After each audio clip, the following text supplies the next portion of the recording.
నవగ్రహాలకు ప్రతిరూపాలే ఈ నవధాన్యాలు. ఆ చంద్రుని ధాన్యం బియ్యమే గదా పెళ్లి తలంబ్రాలు.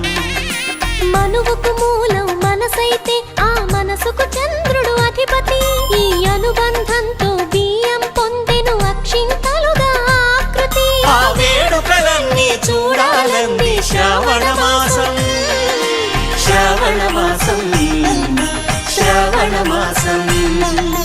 తెలుగువారి పెళ్లి ఇలా వైకుంఠమి మళ్ళీ, సంప్రదాయమే సౌందర్యంగా సాగుతున్న పెళ్లి. ఇది తెలుగువారి పెళ్లి.